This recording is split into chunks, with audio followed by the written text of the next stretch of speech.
on നമ്മളുടെ രണ്ടാമത്തെ chapter, അതായത് chemical reactions of organic compounds, organic സംയുക്തങ്ങളുടെ രാസപ്രവർത്തനങ്ങൾ എന്ന് പറഞ്ഞ ചാപ്റ്ററിൽ നമുക്ക് ആൽക്കഹോളുകളും എത്തനോയിക് ആസിഡുകളും പഠിക്കാനുണ്ട്. വളരെ സിമ്പിളായിട്ട് നമുക്കത് പഠിച്ചെടുത്താലും മക്കളെ, എന്തായാലും ഉറപ്പായിട്ടും ഈ പറയുന്ന ഏരിയയിൽ നിന്നും ചോദ്യം ഇടും എന്നുള്ളത് ഷുവറാണ്. കാരണം ഇവിടെ നിന്നും ചോദ്യം ഇടാതെ അവർക്ക് ക്വസ്റ്റ്യൻ പേപ്പർ ഉണ്ടാക്കാൻ സാധിക്കില്ല. കാരണം ആകെ 2 ചാപ്റ്ററാണുള്ളത്. അതിൽ തന്നെ രണ്ടാമത്തെ ചാപ്റ്റർ ലെങ്തി ചാപ്റ്ററാണ്. ആ രണ്ടാമത്തെ ചാപ്റ്ററിൽ തന്നെ ഏറ്റവും ഇമ്പോർട്ടൻ്റ് ആയിട്ടുള്ള 2 ഏരിയകളാണ് ആൽക്കഹോൾസും എത്തനോയിക് ആസിഡും. പിന്നെ എങ്ങനെയാണ് അതിൽ നിന്ന് ചോദ്യം ഇടാതിരിക്കുക? സോ നമുക്ക് പ്രതീക്ഷിക്കാം ചോദ്യം. നമുക്ക് ഓരോന്നായിട്ട് പഠിക്കാം. ആൽക്കഹോൾസ് 2 എണ്ണമാണ് നമുക്ക് പഠിക്കാനുള്ളത്. ഒന്ന് മെത്തനോളും മറ്റൊന്ന് എത്തനോളും ആണ്. മെത്തനോളിനെ വിളിക്കുന്ന പേരാണ് മക്കളെ വുഡ് സ്പിരിറ്റ് എന്നറിയപ്പെടുന്നു. അത് നിങ്ങൾ പഠിച്ചു വെക്കുക. അത് വാർണിഷും പെയിന്റും ഫോർമാലിനൊക്കെ ഉണ്ടാക്കാൻ വേണ്ടി ഉപയോഗിക്കുന്നുണ്ട്. 40% ഫോർമാൽഡിഹൈഡ് ലായനിയെയാണ് നമ്മൾ എന്ത് വിളിക്കുന്നത്?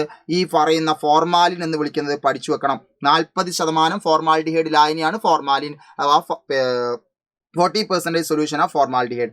ഇനി നമ്മളുടെ എത്തനോയിക് ആസിഡിനെ എങ്ങനെയാണ് വ്യാവസായികമായിട്ട് ഉണ്ടാക്കുക?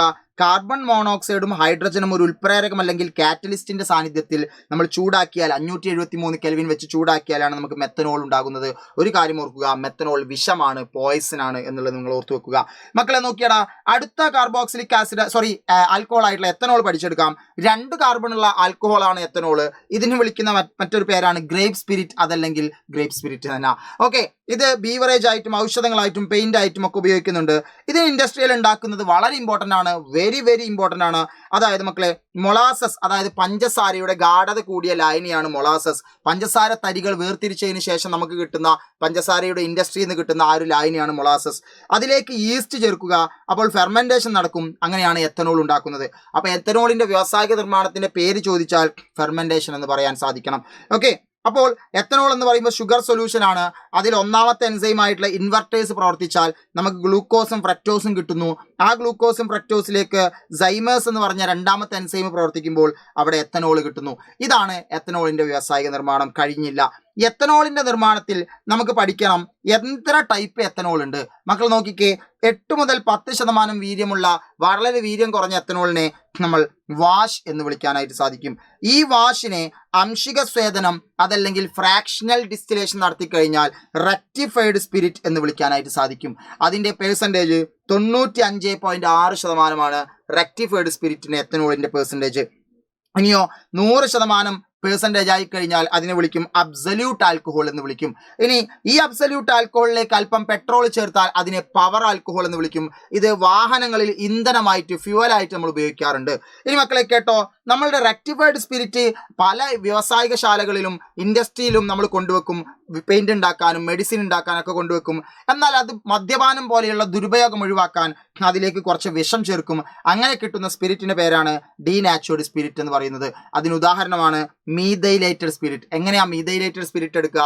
എത്തനോൾ ആയിട്ടുള്ള റെക്ടിഫൈഡ് സ്പിരിറ്റിലേക്ക് മെത്തനോൾ ആയിട്ടുള്ള, നേരത്തെ പറഞ്ഞ മെത്തനോൾ ആയിട്ടുള്ള വിഷം ചേർക്കുമ്പോൾ കിട്ടുന്ന ഡീനാച്ചുറഡ് സ്പിരിറ്റ് ആണ് മീഥൈലേറ്റഡ് സ്പിരിറ്റ്. വളരെ സിമ്പിളായി നമ്മൾ മെത്തനോൾ എത്തനോൾ പഠിച്ചു കഴിഞ്ഞു. സിമ്പിൾ. എത്ര സമയം എടുത്തു നിങ്ങൾ തന്നെ നോക്കിയാൽ മതി. ഇനി നമുക്ക് പഠിക്കാനുള്ളത് മറ്റൊന്നുമല്ല, കാർബോക്സിലിക് ആസിഡുകളാണ്.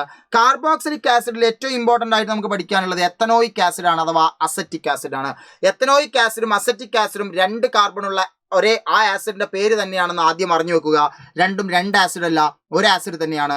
എത്തനോയിക് ആസിഡ് IUPAC നാമമാണെങ്കിൽ അസറ്റിക് ആസിഡ് അതിന്റെ കോമൺ നെയിമാണ്, സാധാരണ നാമമാണ്. എങ്ങനെയാണ് നമ്മൾ ഇൻഡസ്ട്രിയലി ഉണ്ടാക്കുക?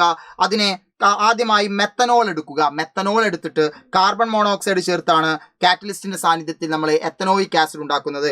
എന്നാൽ എത്തനോൾ എടുത്തിട്ട് അതിലേക്ക് അസറ്റോബാക്ടർ ബാക്ടീരിയ എന്ന ബാക്ടീരിയയെ കൊടുത്ത് ഫെർമെന്റേഷൻ നടത്തിയാൽ നമുക്ക് കിട്ടുന്നത് എന്താ? വിനെഗറാണ്, അഥവാ വിനാഗിരിയാണ്. ഇതും എന്ത് തന്നെയാണ്? നമ്മളുടെ എത്തനോയിക് ആസിഡ് ആണ്. പക്ഷേ 5 മുതൽ 8% വീര്യമുള്ളൂ, വീര്യം കുറവാണ്.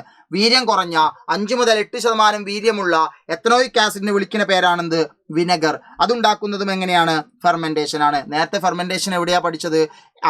എത്തനോളിന്റെ നിർമ്മാണത്തിൽ. ഇവിടെ എപ്പോഴാണ് പഠിച്ചത്? വിനെഗറിന്റെ നിർമ്മാണത്തിൽ.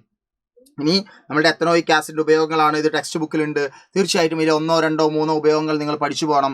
അപ്പോൾ എത്തനോയിക് ആസിഡും നിങ്ങൾക്ക് എങ്ങനെയാണ് ചോദ്യം വരിക എന്നുള്ളതൊക്കെ നിങ്ങൾക്ക് അനലൈസ് ചെയ്യാൻ വേണ്ടിയിട്ട് കൃത്യമായിട്ട് ആൽക്കഹോൾ ആവട്ടെ, എത്തനോയിക് ആസിഡ് ആവട്ടെ, ഇതിലുള്ള റിയാക്ഷൻസ് ആവട്ടെ, ഇതിൽ നിന്നൊക്കെ മക്കൾക്ക് എങ്ങനെയൊക്കെ ചോദ്യം വരുമെന്നുള്ളത് കൃത്യമായിട്ട് വളരെ പുതിയ പാറ്റേൺ അനുസരിച്ചൊരു ചോദ്യം എങ്ങനെയുണ്ട് എന്നൊക്കെ നമ്മൾ അനലൈസ് ചെയ്തുകൊണ്ട് ചോദ്യം തയ്യാറാക്കിക്കൊണ്ട് മാരത്തോണിലുണ്ടായിരിക്കും. ആ മാരത്തോണിൽ നിങ്ങൾ വന്നു കഴിഞ്ഞാൽ തീർച്ചയായിട്ടും നിങ്ങൾ നാളത്തെ എക്സാം അടിപൊളിയായിട്ട് നിങ്ങൾക്ക് എഴുതാനായിട്ട് സാധിക്കും.